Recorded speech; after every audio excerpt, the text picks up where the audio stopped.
Bismillahirrahmanirrahim. Assalamualaikum warahmatullahi wabarakatuh. Alhamdulillahirabbil alamin wa bihi nasta'in ala umurid dunya waddin. Wassalatu wassalamu ala asyrafil mursalin sayyidina wa maulana wa habibina Muhammad wa ala alihi wa ashabihi ajma'in. Amma ba'd. Rabbi syrah li sadri wa yassir li amri wahlul 'uqdatam min lisani yafqahu qawli. Allahumma faqihna fid din. Allahumma faqihna fid din. Allahumma inna nas'aluka 'ilman nafi'a wa na'udzubika min 'ilmin la yanfa'. Subhanaka la 'ilma lana illa ma 'allamtana innaka antal 'alimul hakim. Alhamdulillah, bapak-bapak, ibu-ibu, adik-adik, mas-mas, mbak-mbak sekalian, kita akan melanjutkan ngaji kita dari kitab Nasaihul Ibad fi bayani alfad munabbihat alal isti'dad li yaumil ma'ad. Kitab Nasaihul Ibad sebagai syarah dari kitab Munabbihatnya Ibnu Hajar Al-Asqalani. Kemarin sudah kita jelaskan ya, kitab ini yang ngarang sinten asmane? Imam Nawawi. Tiang pundi? Tiang Banten, Indonesia. Beliau wafat teng pundi? Makkah, leres. Dan kuburannya ada di Makkah nggih. Nggih, leres. Tasik eling, Pak. Masyaallah nggih. Ada di Ma'la. Nah, beliau kemudian melanjutkan dalam menulis. Kemarin kita sudah bahas bismillah. Makna bismillah juga sudah nggih. Beda Ar-Rahman dan Ar-Rahim jenengan sampun ngertos nggih? Nggih. Sekarang kita lanjutkan dengan perkataan dari Syekh Al-Imam Ibnu Hajar Al-Asqalani yang kemudian dijelaskan oleh Imam Nawawi Al-Bantani. Kita lanjutkan. Yang megang kitab berarti ada di halaman 2. Yang megang kitab ada di halaman 2 di baris 1 2 3 4 5 6 7 8 9 10. Baris 10 dari bawah. Baris ke-10 dari bawah. Alhamdulillahi fi kulli hinin. Nah, kita sekarang nyampe situ. Monggo bisa kita simak yang megang kitab. Alhamdulillahi fi kulli hinin. Segala puji bagi Allah di setiap keadaan, setiap waktu. Hinin maknanya apa? Ai zamanin qalla au kathura. Di setiap waktu, baik waktu itu sedikit, sebentar, au kathura, ataupun banyak. Lah kok beda? Beda. Dalam bahasa Arab itu ada hin, ada waktun, ada apa namanya? Ajal, ada abad. Nah, jenengan pernah mendengar istilah-istilah itu semua punya perbedaan makna, termasuk asr wal asr. Di surat Al-Asr itu waktu pada masa tertentu, itu namanya asr. Kemudian waktu yang sangat terbatas dan hanya sedikit, nah itu namanya waqt. Maka sholat itu sudah diatur waktunya, karena waktu sholat itu berbatas. Nah, di sini juga dijelaskan hin dimaknai adalah zaman, sedikit maupun banyak, sebentar maupun lama. Kalau kita mendengar kata ajal itu adalah akhir dari sebuah waktu. Itu namanya ajal. Maka kita kalau sudah habis ajalnya, ya habis pula umur kita. Berarti sudah berakhir waktu hidup kita. Itu ajal. Jadi punya banyak makna nggih dalam bahasa Arab ya. Kalau di Indonesia artinya waktu semua pokoknya. Wa auqatin, alhamdulillahi fi kulli hinin wa auqatin. Auqat jamak dari waqt. Auqat itu adalah wahiya azminatun mahdudah, adalah waktu yang terbatas, wahiya min atfi khasin ala am. Dia adalah waktu yang khusus mengikuti waktu yang umum. Tadi zamhin itu artinya waktu yang umum. Kalau sekarang waktu itu sendiri atau auqat adalah waktu yang khusus atau lebih kecil, lebih sedikit. wassalatu ala rasulihi asyrafil khalqi. Sholawat ay al-atfu minallahi wa min ghairihi. Sholawat itu artinya apa Pak? Sholawat itu artinya kelembutan dari Allah maupun dari selain Allah. Di sini kata Imam An-Nawawi. Kata Imam Nawawi, as-sholatu maknanya sikap lembut dari Allah dan dari selain Allah, ala rasulihi, semoga tercurah kepada rasul beliau yaitu Muhammad, ila kafatil khalqi, sampai kepada seluruh makhluknya, asyrafil khalqi, yang mana Muhammad adalah makhluk Allah yang paling mulia. Siapa itu makhluk? Di sini Imam Nawawi menjelaskan, wa huwa kullu ma awjadahu Allah taala ala taqdirin awjabathul hikmah. Makhluk adalah segala yang Allah ciptakan dan segala penciptaannya itu mengandung hikmah. Itu namanya makhluk. Baik itu di darat, laut, udara, langit, bumi. Semua yang diciptakan Allah namanya makhluk. Apakah ada yang berbeda? Ada. Ini kata Imam An-Nawawi, wal bariyati, semulia-mulia makhluk dan semulia-mulia bariyat. Bariyat itu artinya adalah ai al makhluqat mutlaqan au allati fil ardi. Ini kita baca dulu ya, nanti penjelasannya nanti. Nah, al bariyat artinya adalah makhluk Allah secara mutlak, au allati, atau yang fil ardi, atau yang hanya hidup di bumi. Jadi kalau tadi khalqun atau makhluk adalah semua makhluk Allah dimanapun dia, sekarang bariyat adalah makhluk Allah yang ada di bumi. Jadi kita ini termasuk bariyat. Ya, secara umum kita masuk makhluk, tapi secara khusus kita adalah bariyat. Kalau malaikat berarti dalam hal ini dia makhluk saja tapi tidak masuk bariyat karena bukan makhluk bumi.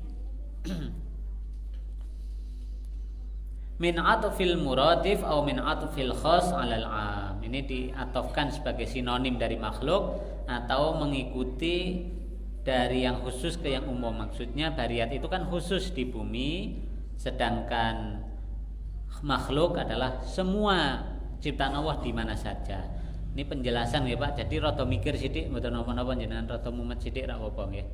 Karena mengkaji kitab para ulama itu Pak, metani alon-alon kados ngaten iki menghadirkan keberkahan. Nek jenengan saya ceramai mawon, itu saged mawon jane. Saya ndak usah metani kados ngaten.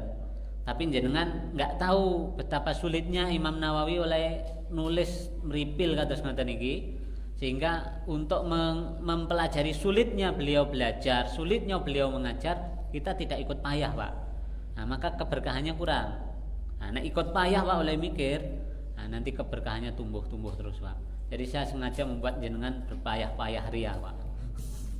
Ikhlas mawon Pak jenengan. Makanya wis kesel mulai mumet tambah, monggo mangantuk mawon. Tidak apa-apa.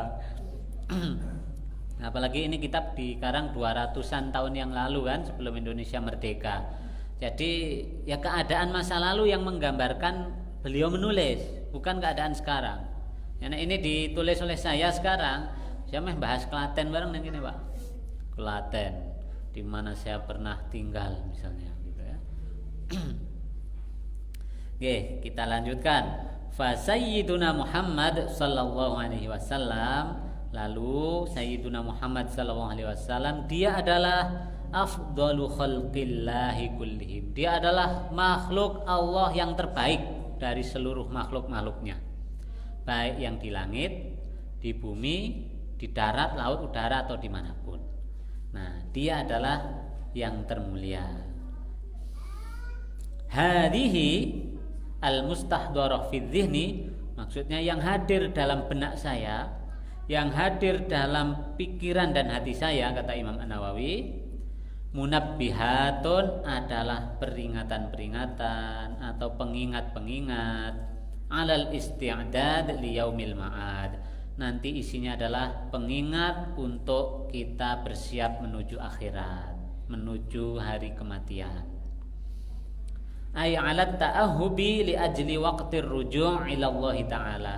Maksudnya agar kita berbekal li ajli waqtir ruju' untuk menuju ajal kita rujuk kembali ila Allah taala, menuju Allah taala, karena kita itu lillahi dan kita itu ilaihi raji'un. Kita itu milik Allah dan besok akan kembali pada Allah, Pak.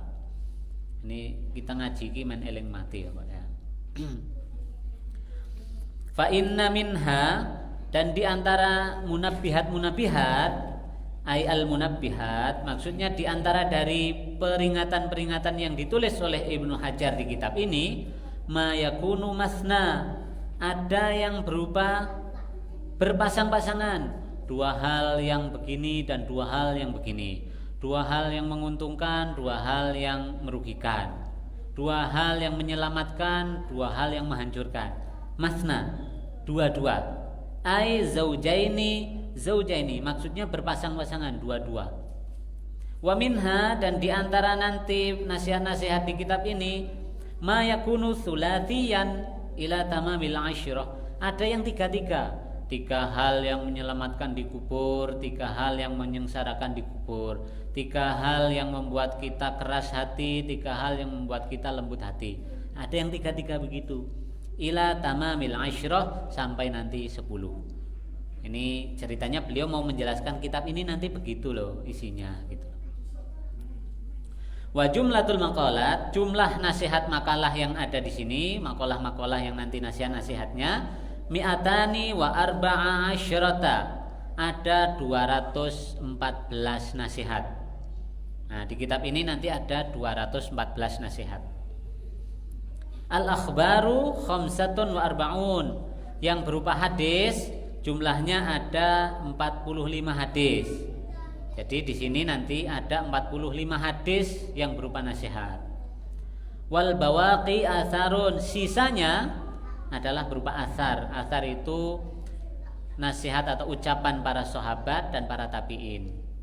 Jadi ini nanti isinya 214, yang 45 berupa hadis, sisanya berupa kalamnya para sahabat dan kalamnya para tabi'in. Tabi'in itu generasi setelah sahabat. Wa anal an, dan saya sekarang, kata Imam Nawawi, uridut tabarruka, saya ingin tabarruk, ngalap berkah. Jangan pernah mireng ngalap barokah. Nah, ini Imam Nawawi mengatakan saya mau ngalap barokah bi'ityani haditsaini syarifaini, dengan akan mendatangkan dua hadis mulia jalilaini yang agung. Saya akan bacakan dua hadis mulia nan agung, kata Imam Nawawi. Fal hadithul awal, hadis pertama yang akan saya bacakan buat panjenengan semua. Ceritanya beliau memulai kitab ini dengan menyebutkan dua hadis ini buat hadiah kepada kita yang mengaji kitab beliau. Al-awwal ajazani bihi al-allamah, hadis yang pertama adalah hadis yang saya dapatkan dari ijazah guru saya. Beliau diajari dari guru beliau, Al-allamah Asy-Syaikh Muhammad Al-Khatib. Nama guru beliau Asy-Syaikh Muhammad Al-Khatib. Asy-Syami, orang Syam. Orang Syam itu orang sekarang 4 negara ya Pak ya, Lebanon, Suriah, Palestina, dan Yordania. Kalau dulu wilayah itu namanya Syam. Tsummal Madani, beliau juga adalah orang Madinah. Al-Madani berarti mungkin pernah belajar di Madinah. Tsummal Hambali, beliau bermadhab Hambali. Jadi Imam Nawawi ini meskipun dia bermadhab Syafi'i, gurunya juga tidak semuanya bermadhab Syafi'i. Jadi kita jangan anti terhadap orang yang berbeda madhab, Pak. Guru kita misalnya kunut tidak apa-apa, guru kita naik subuh tidak kunut tidak apa-apa. Penting dia adalah orang yang lurus, yang membela kemuliaan Islam dan kaum muslimin. Wahua, yang mana guru beliau ini bernama Ibnu Utsman bin Abbas bin Utsman an masyayikhihi. Nah, ini dari Utsman bin Abbas bin Utsman an masyayikhihi, dari guru-guru beliau, dari syekh-syekh beliau. Muttasilan, hadis ini muttasil, bersambung, ila Abi Dzarrin Al-Ghifari, dari Abu Dzar Al-Ghifari radhiyallahu anhu. Semoga Allah meridhai Abu Dzar. An Rasulillah, Abu Dzar diajari oleh Rasulullah sallallahu alaihi wasallam fima yarwihi an rabbih. Rasulullah mendapat riwayat hadis ini dari Tuhannya, meriwayatkan dari Tuhannya azza wa jalla yang maha mulia lagi maha agung. Nek Rasulullah menjelaskan bahwa hadis ini beliau dapatkan dari Allah, berarti hadis ini namanya hadis apa? Hadis qudsi, leres. Nah, hadis qudsi itu Pak, lafadznya dari Nabi, lafadznya teksnya itu dari Nabi, tapi maknanya dari Allah. Jadi Allah itu memberi pesan kuat dengan makna yang kuat, ditangkap oleh Nabi dan dibahasakan oleh Nabi kepada sahabat. Nah, artinya dia maknanya dari Allah, tapi kemudian lafadznya dari Kanjeng Nabi. Ini namanya hadis qudsi. Beda dengan Quran. Kalau Quran lafadznya ya dari Allah, maknanya juga dari Gusti Allah. Jadi Quran itu Pak, Allah mengucapkannya ya kayak gitu. Fatihah ya Fatihah. Jadi enggak diubah-ubah sama Kanjeng Nabi. Sama plek. Nah, kalau hadis qudsi maknanya saja dari Gusti Allah, tapi lafadznya yang kita terima nanti ini itu sudah versi Kanjeng Nabi. Nah, sekarang apa itu bunyi hadisnya yang Allah firmankan kepada Muhammad? Ya ibadi, wahai hamba-hambaku, inni haramtu zulma, saya mengharamkan diri saya sendiri berbuat zalim, kata Allah. Ala nafsi, kepada diri saya sendiri. Saya haramkan saya berbuat zalim. Wa ja'altuhu, lalu saya jadikan zalim itu bainakum, di antara kalian, muharraman, juga diharamkan. Saya telah mengharamkan zalim, kalian juga saya haramkan zalim. Zalim itu mendolimi orang Mbak, atau mendolimi diri sendiri. Jenengan gawe omah, tanah tanggane melu ditanemi tembok. Nah, itu zalim Mbak. Padahal itu tanahnya milik orang. Atau sawahnya orang karena jenengan duwe kayu jati punjul, heman-heman nih tanduri sisan nih. Nek diniat ke sedekah ora apa-apa, tapi tembung. Tapi nek niate, wah, ben aku entuk tambahan luwian tanah. Nah, itu zalim, ndak boleh. Jenengan ngelek-elek tangga, Pak, itu zalim. Nah, itu tidak boleh, haram hukumnya. Fala tadzalamu, maka kalian jangan saling mendolimi. Ya ibadi, wahai hamba-hambaku, kullukum dhalun, semua kalian itu sesat. Illa man hadaituhu, kecuali yang aku beri hidayah kepadanya. Kita itu ndak punya kekuatan, Mbak. Ora usah gaya-gayaan alim, ora usah gaya-gayaan pinter. Kalian tuh sesat, kecuali yang saya beri petunjuk. Itu baru ndak sesat lah. Kita mau ngaji, mau sholat, itu bukan karena hebat, Pak, karena Allah kasih hidayah kepada kita. Maka ojo ngece wong sing dereng angsal petunjuk. Sapa ngerti sebelum meninggal dia mendapat hidayah yang sempurna, kemudian meninggal husnul khotimah, kita tidak tahu. Fastahduni, maka kalian mintalah petunjuk kepadaku. Ahdikum, maka pasti aku beri petunjuk kalian, beri hidayah kepada kalian. Yang ibadi, wahai hamba-hambaku, kullukum ja'i'un, kalian semua ini lapar. Illa man at'amtuhu, kecuali yang sudah aku beri makan. Jadi kita ini aslinya, Pak, kelaparan. Kita bisa makan ya karena Allah memberi kita makan. Fastat'imuni, maka kalian mintalah makan kepadaku. Ut'imkum, aku beri kalian makan. Jadi kita itu tidak punya kekayaan, tidak punya makanan kecuali yang Allah berikan kepada kita. Berarti rezeki kita selama ini hanya pemberian Allah, bukan hasil kerja keras kita, bukan. Ya ibadi, wahai hamba-hambaku, kullukum arin, kalian semua ini telanjang. Illa man kasautuhu, kecuali orang yang telah aku beri dia pakaian. Fastaksuni, maka mintalah kalian pakaian kepadaku. Aksukum, maka aku beri kalian pakaian.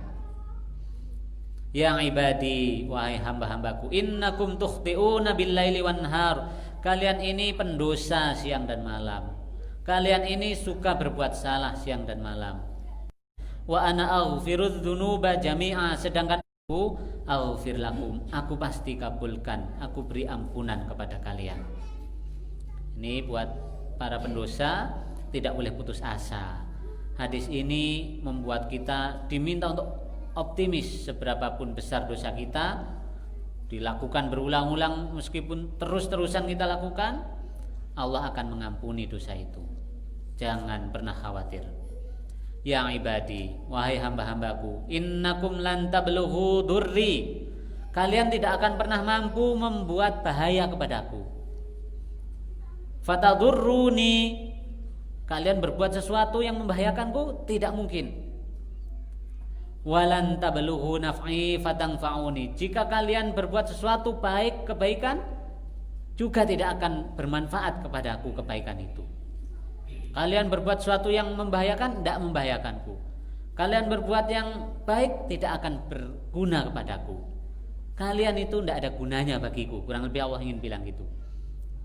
Yang ibadi, wahai hambaku, lau anna awwalakum wa akhirakum, seandainya seluruh orang sejak awal sampai akhir kalian, orang sejak dulu sampai sekarang, wa insakum wa jinnakum, dari golongan manusia kalian maupun dari golongan jin kalian, kanu ala atqa qalbi rajulin wahidin minkum, bahkan kemudian kalian itu melakukan perbuatan setakwa-takwanya perbuatan, mazada dzalika fi mulki syai'an, itu tidak akan berpengaruh buatku menjadikan kerajaanku lebih mulia. Maknanya gini, kita ibadah siang malam setakwa mungkin, tidak maksiat sehebat mungkin, sujud terus-terusan, ngaji sarajin-rajine, kemudian nyembah Allah siang malam tanpa henti, tidak akan membuat Allah jadi tambah mulia. Ya ibadi, lau anna awwalakum wa akhirakum, seandainya wahai hamba-hambaku, yang awal dari kalian sampai yang akhir dari kalian, wa insakum wa jinnakum, manusia di antara kalian, jin di antara kalian, kanu ala afjari qalbi rajulin wahid minkum, bahkan seandainya di antara kalian berkumpul jin, manusia, semuanya berbuat jahat, sejahat-jahatnya orang, itu juga kata Allah, mana qasadzalika min mulki syai'an, tidak akan mengurangi kemuliaan kerajaanku sedikit pun. Jadi kabeh wong ra ono sing nyembah Gusti Allah, kabeh wong kafir sak donya iki, kabeh wong gawe dosa sak donya iki, tidak sama sekali membuat Allah jadi berkurang kemuliaannya. Lah terus pripun? Yang butuh kita. Karena Allah itu qiyamuhu binafsihi, tidak bisa dipengaruhi siapapun. Kita nyembah sak kabehane wong sak donya, tidak menjadikan Allah jadi mulia, tambah mulia. Kita kabeh maksiat, tidak ada yang nyembah Allah, apakah Allah jadi hina karena tidak ada yang nyembah? Tidak, sama sekali buatan. Allah memberi pesan itu kepada kita. Ya ibadi, wahai hamba-hambaku, lau anna awwalakum wa akhirakum, seandainya yang awal di antara kalian, yang akhir di antara kalian, wa insakum wa jinnakum, manusia dan jin di antara kalian, qamu fi sa'idin wahidin, bahkan kalian semua berkumpul berdiri di satu tempat yang luas, yang datar, sampai ketok kabeh wak sangken kebake ngumpul ning tanah lapang. Kemudian fasa'aluni, mereka semua ini yang kumpul ini minta kepadaku, jaluk kabeh. Fa'a'taitu kulla wahidin mas'alatahu, semua satu persatu dari semua yang kumpul ini makhluk Allah, jin manusia, dikai siji-siji, diparingi setunggal-setunggal. Mana qasadzalika mimma indi, tidak sedikit pun mengurangi yang aku miliki, kata Allah. Illa kama yanqusul mihyat, itu mihyat ya, yang ada yang bawa kitab bukan al-mukhit tapi al-mikhyat, jarum artinya. Kecuali hanya mirip seperti jarum, idza udkhilal bahra, yang dicelupkan ke air laut, ke laut kemudian diangkat. Nah, yang Allah berikan kepada kita itu sudah dapat semua, itu yang kumpul di antara makhluknya semua, itu hanya mengurangi seperti air yang menempel di jarum saja. Padahal jarum itu ditempel celupke di laut, angkat. Nah, kekayaan Allah yang berkurang hanya seperti yang menempel di jarum saja. Jadi seperti air laut itu yang ada, itulah sisa kekayaan Allah. Gambaran Allah ketika ingin menggambarkan betapa kalian tak kasih kabeh sugih-sugih kabeh sak donya iki, ya mung kaya ning jarum tok iki. Banyu sing nempel ning jarum. Artinya tidak berkurang sama sekali. Ya ibadi, wahai hamba-hambaku, innama hiya a'malukum, sesungguhnya amal-amal kalian, usiha lakum, aku hitung dia amal-amal kalian, summa wafikum, kemudian saya penuhi itu untuk kalian, iyaha, amal-amal kalian. Faman wajada khairan, maka barang siapa yang mendapati dirinya berbuat baik, falyahmadillaha, maka pujilah Allah, ucapkan alhamdulillah. Waman wajada ghaira dzalika, dan siapa yang mendapatinya tidak baik, tidak seperti itu, fala yalumanna illa nafsahu, maka janganlah dia menyalahkan kecuali menyalahkan dirinya sendiri. Ini ngaji tasawuf, Pak.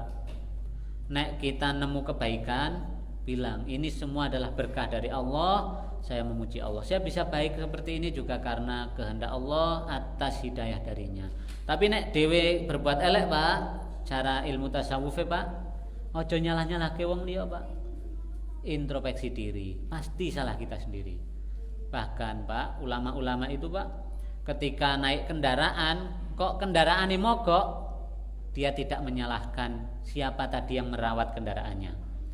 Naik onta, naik keledai, kok mogok, ora nyalahke tukang makani keledai, tukang ternake. Wah, iki mesti mau ora dipakani iki. Wah, mesti dipakani makanan yang tidak sesuai nih, rumputnya wis bosok. Nah, mereka tidak begitu, Pak, tapi langsung dosa apa yang tadi saya perbuat sehingga motor saya mogok, sehingga onta saya mogok di jalan. Ban kita lagi perjalanan dari Klaten menuju Jogja. Ning Prambanan moro-moro mbledos. Langsung istighfar, Pak, astagfirullah, dosa apa yang tadi saya berbuat. Ini cara menyikapi hadis ini, Pak, nasihat Allah. Kalau mau melihat keburukan, kalau muncul keburukan di dalam diri kita, jangan nyalahkan siapapun kecuali diri kita sendiri yang harusnya disalahkan. Introspeksi. Nah, ini kalau sudah seperti ini, Pak, ora bakal kita gawe ngotori hati. Mesti hatine engko diresiki terus. Ya, begitu perjalanan naik bisnya bledos. Ojo-ojo ban bledos iki gara-gara aku melu numpak ning bis iki. Coba kalau tadi saya ndak ikut naik, insyaallah bannya ndak bledos. Mesti gara-gara aku wong kakean dosa dadi gawe ban bis bledos. Dia ndak rido. Ngoten, Pak, cara kita membersihkan hati pelan-pelan. Wal hadis tsani, itu hadis pertama, Pak. Imam Nawawi ingin mengajak kita, memancing-mancing kita, nanti kurang lebih kita akan lebih dalam lagi di kitab ini masalah itu. Nek jenengan ngaji fikih tok, Pak, bisa keras hatinya, Pak. Nah, ini hukum sholat tidak berjamaah gimana? Ya tidak dosa. Menurut fikih kan hanya sunnah muakkad. Sunnah muakkadah itu sangat dianjurkan. Misalkan tidak sholat jamaah, ya tidak apa-apa, kan buatan dosa.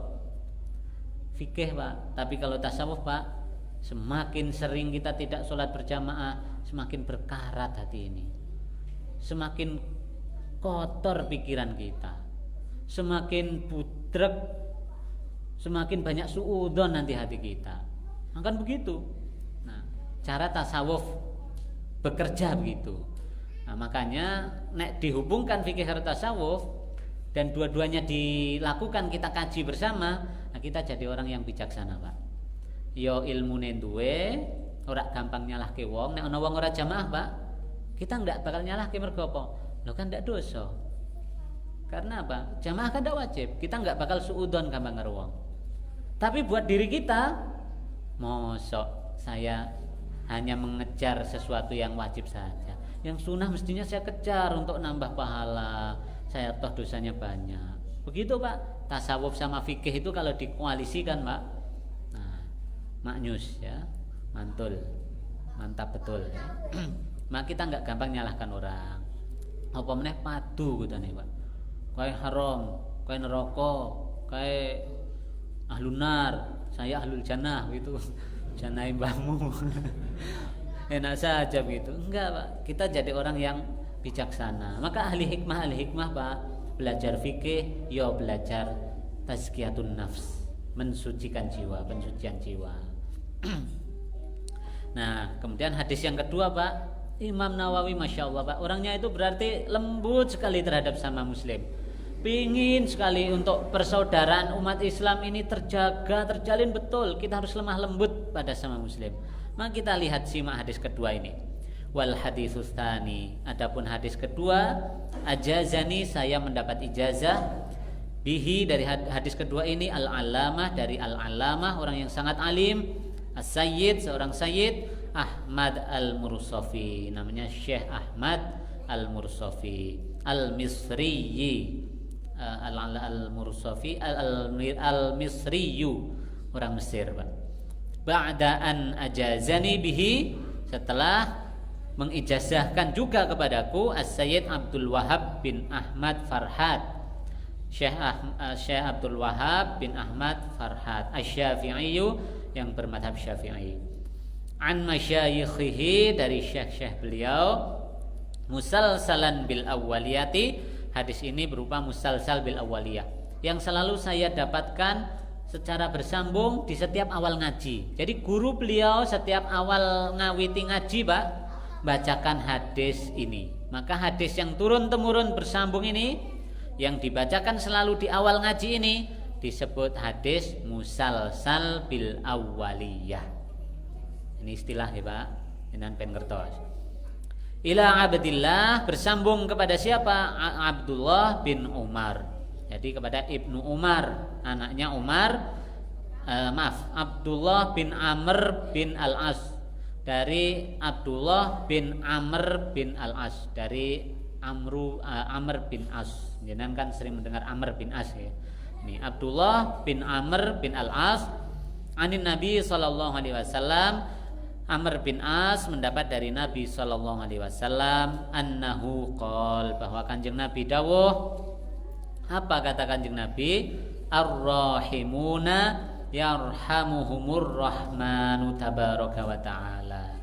Ar-rahimuna, orang-orang yang berlemah lembut itu, orang yang penyayang itu, yarhamuhumur rahman, disayangi oleh Allah yang maha rahman, yang maha lemah lembut, tabaraka wa ta'ala, yang maha suci dan maha luhur. Tabaraka itu artinya maha suci ya, Pak.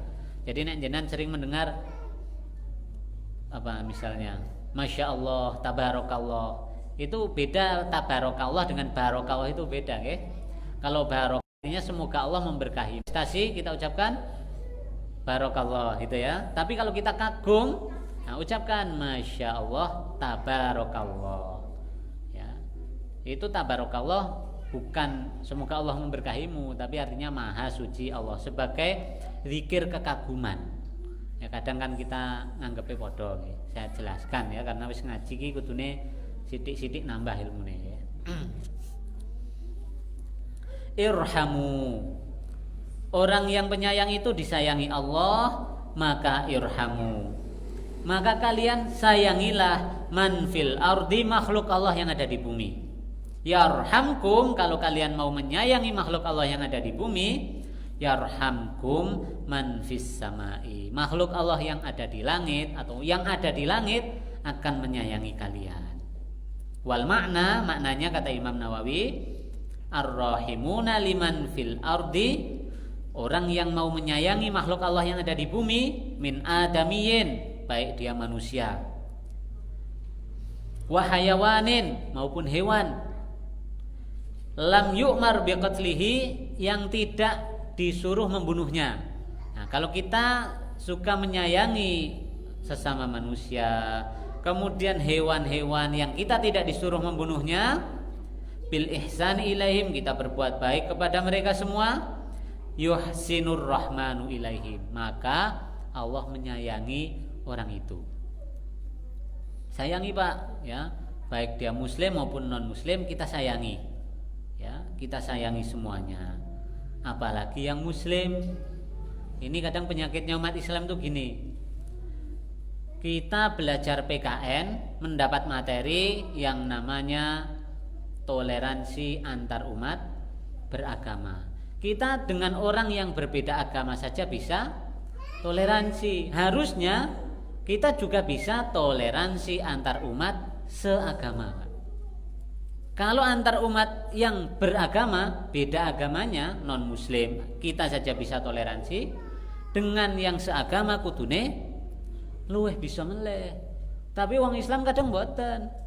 Mulane kalau ada pertanyaan guyonan Pak, rukun Islam ada berapa gitu. Jawabannya pripun? Ini jawabannya 5 mesti kan? Salah Pak guyonane. Yang benar adalah Islam itu tidak ada rukunnya. Paham mboten maksudnya? Tidak ada wong Islam gutane gelo dewe-dewe gitu ya. Islam itu tidak ada rukunnya. Ini bukan untuk apa-apa, ini sindiran buat kita umat Islam yang nggak mau rukun. Dengan non muslim aja kita bertetangga baik. Kita dengan non muslim, dengan pejabat-pejabat juga bisa menghormati. Lah dengan sesama muslim hanya karena beda pemahaman fikih kok yo gelut ki kan TOLOL Pak. Ya.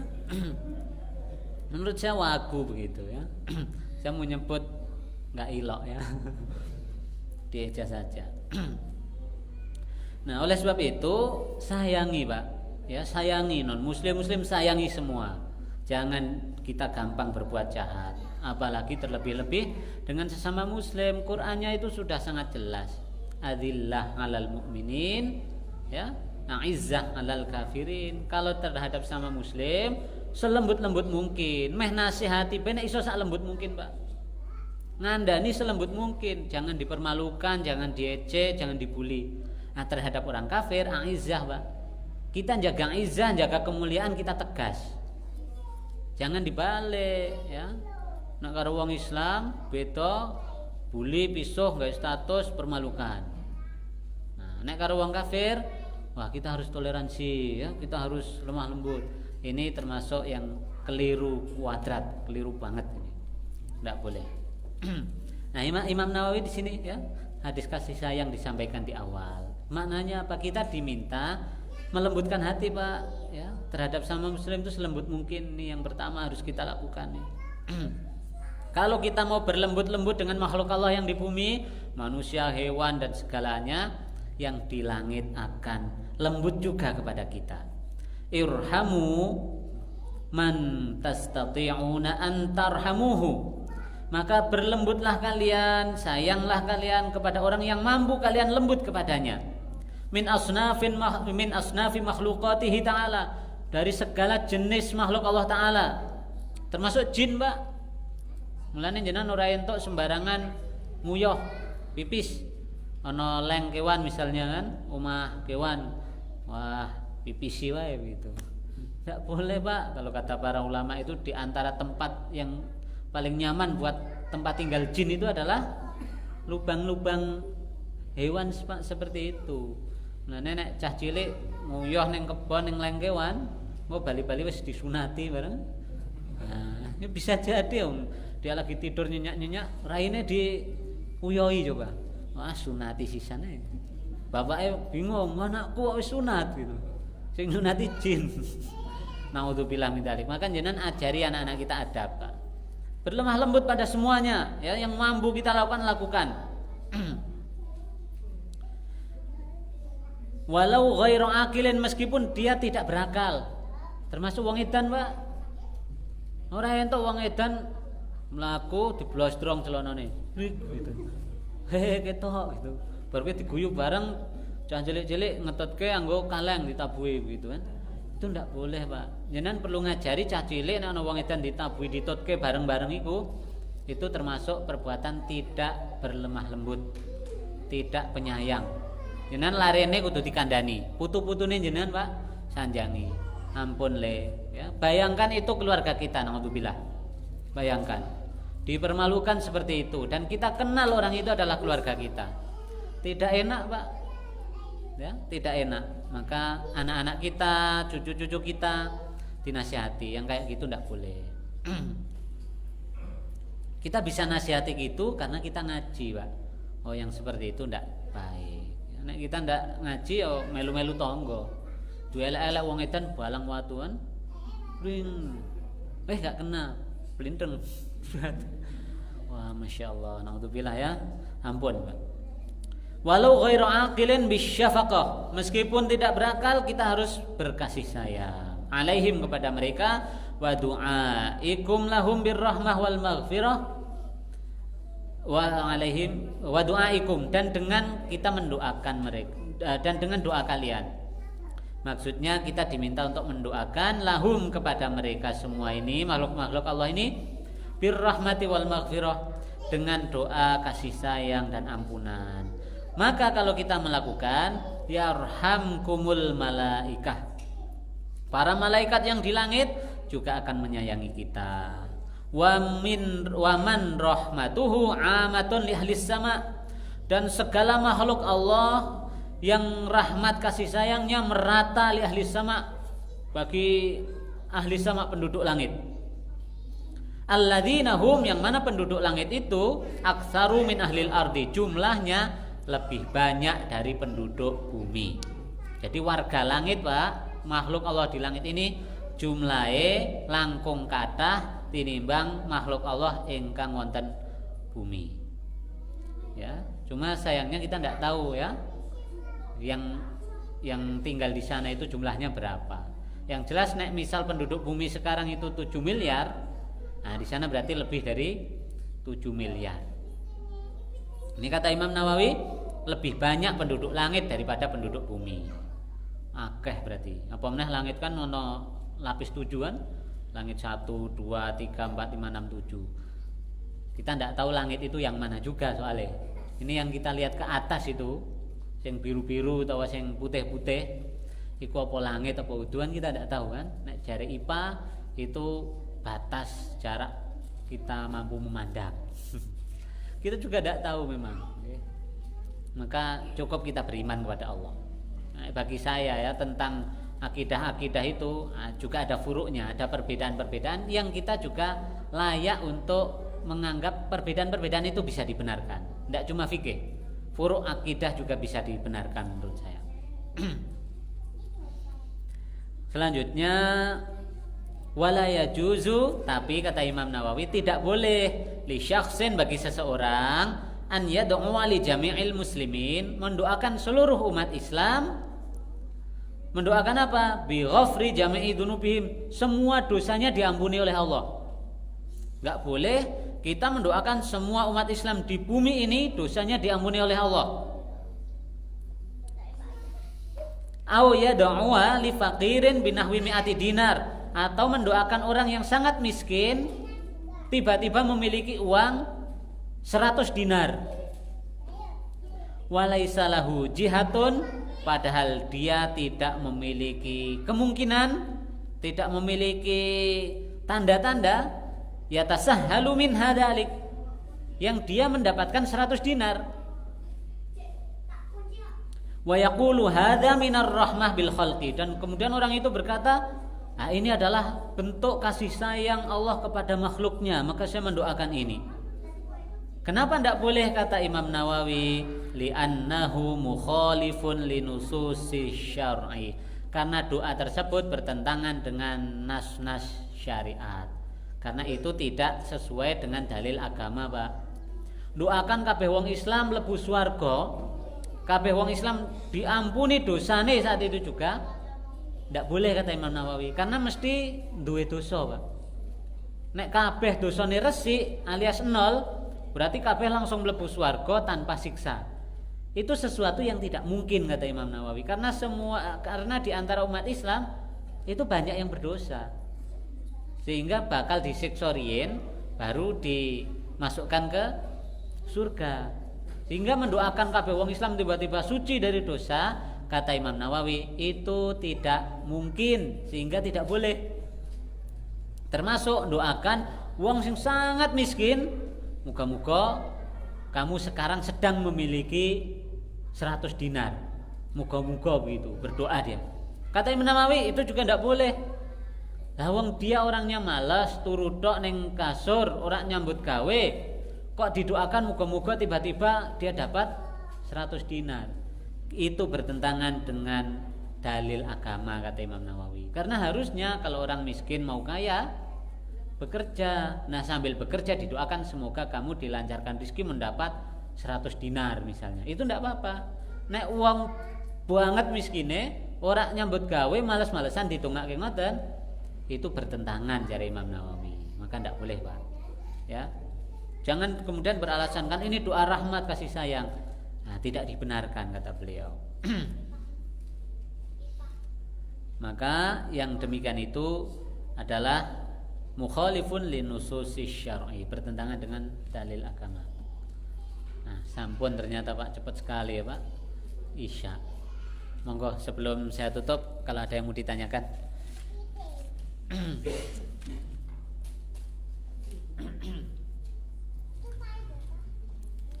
Wonten apa mboten? Monggo Pak Juri.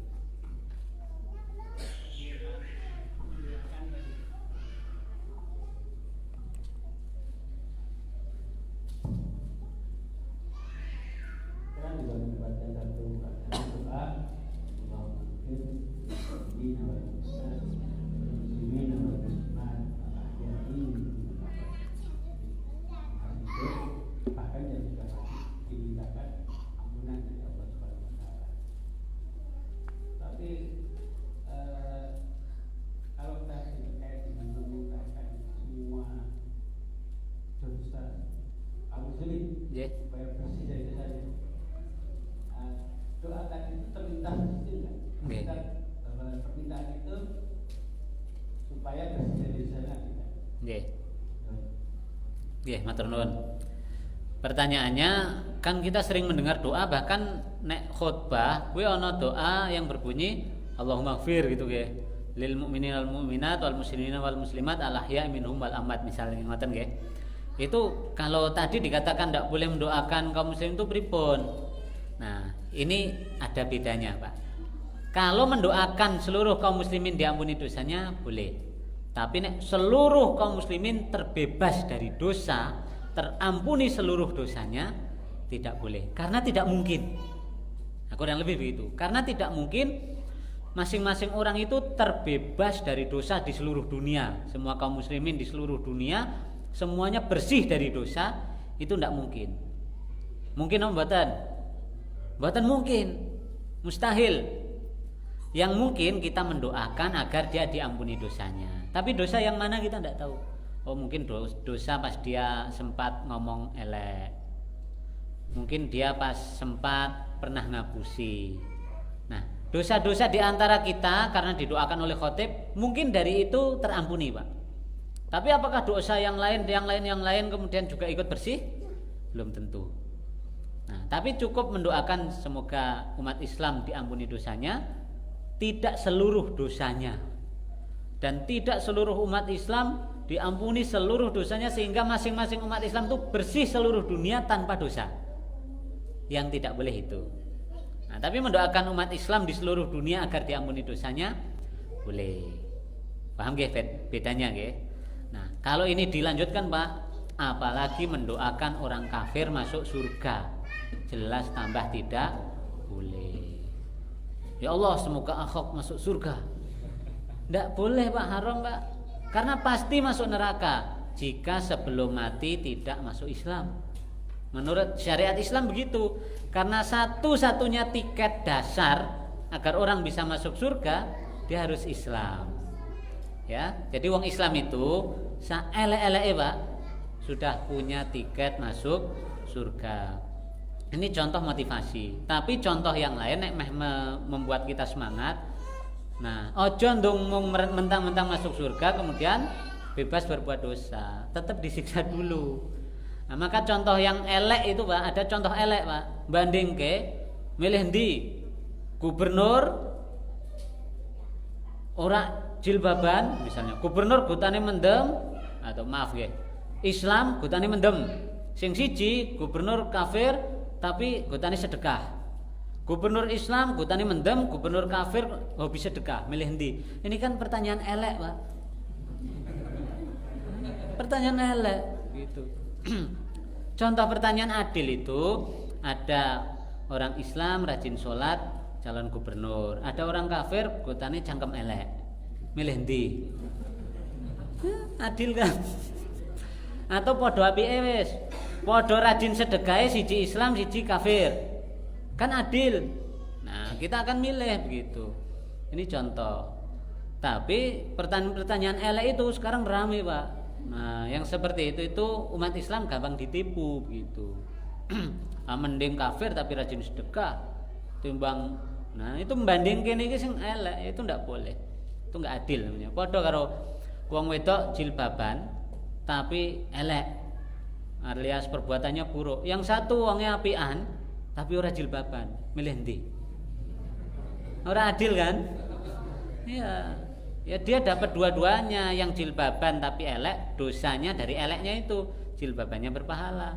Sing Islam tapi ora jilbaban tadi, dia dapat apian dari perbuatannya, dapat dosa dari ora gelem nutup aurat begitu. Nah, itu contoh yang adil. Jadi jenengan nek ana pilihan pertanyaan ngoten, sing nekoke diuneni sik, Pak. Wong elek kowe. Ganti sing bener pertanyaannya ya.